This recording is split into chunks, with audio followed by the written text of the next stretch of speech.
नमस्ते, मैं अभिषेक। मऊ जनपद में उपचुनाव संभावित माना जा रहा है, लेकिन राजनीतिक पार्टियां और प्रशासन अपनी सक्रियता काफ़ी बढ़ा दिया है।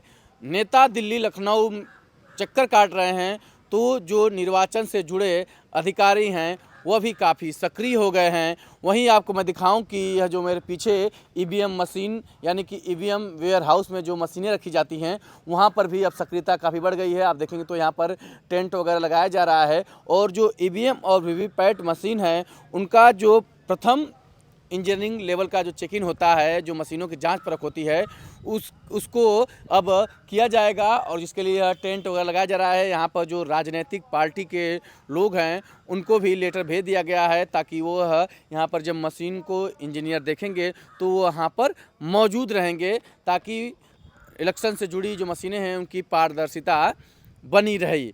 तो यहाँ पर ईवीएम मशीनों की तैयारी शुरू की जा रही है संभावित उपचुनाव को लेकर के। साथ ही साथ जनपद में काफ़ी एक्टिविटी बढ़ गई है। मऊ से लेकर लखनऊ, लखनऊ से लेकर दिल्ली तक पूरी इस समय जो नेता हैं वह सक्रिय हो गए हैं, चाहे वह सामान्य नेता हो या बड़े नेता हो। और संभावना जताई जा रही है कि कुछ नेता पार्टी भी बदल सकते हैं। जैसे में मऊ जनपद के बसपा के नेता पूर्व राज्यसभा सांसद सालिम अंसारी ने भी डिप्टी सीएम ब्रजेश पाठक से मुलाकात किया है।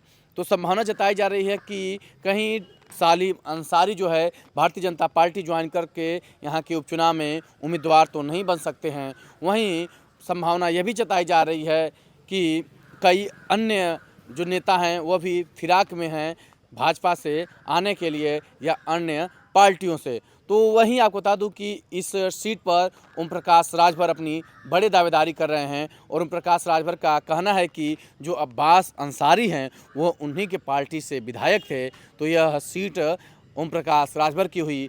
ओम प्रकाश राजभर हालांकि जब अब्बास अंसारी विधायक बने थे तो वह सपा के गठबंधन में थे, लेकिन अब ओम प्रकाश राजभर का गठबंधन भारतीय जनता पार्टी यानी कि एनडीए से है। तो अब देखना होगा कि भारतीय जनता पार्टी यह सीट ओम प्रकाश राजभर को देती है या भाजपा स्वयं चुनाव लड़ेगी। साथ ही साथ यह भी देखना होगा कि क्या जो सपा है यानी कि अखिलेश यादव जो अंसारी परिवार को यहाँ पर मौका देते हैं या किसी दूसरे को यहाँ पर मैदान में लाते हैं, क्योंकि अंसारी परिवार का यह गढ़ माना जाता रहा है।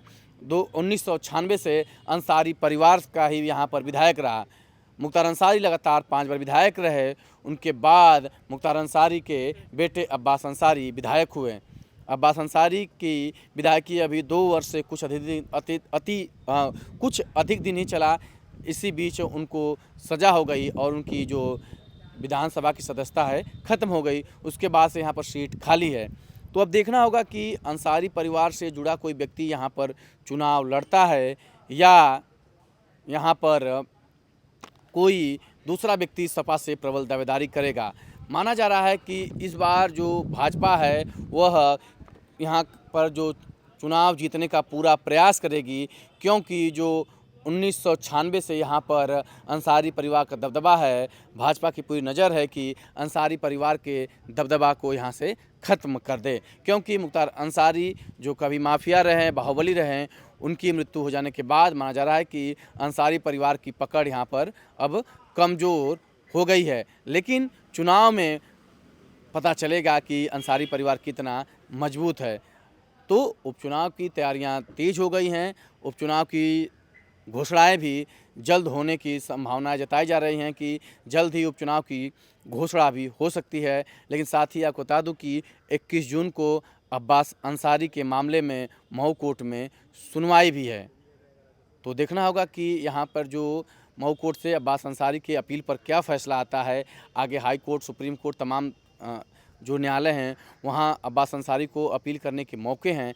लेकिन उससे पहले अगर उपचुनाव की घोषणा हो जाती है तो यहाँ पर चुनाव होना तय है और चुनाव की घोषणा की जो सुबगाहटें हैं, जो संभावनाएं हैं, आप मेरे पीछे यह टेंट, यह तंबू और यह जो तैयारियों से समझ सकते हैं कि यहाँ पर उपचुनाव की घोषणा जल्द होने वाली है। जो निर्वाचन आयोग के अधिकारी हैं वह संभावित उपचुनाव को लेकर के सक्रिय हो गए हैं।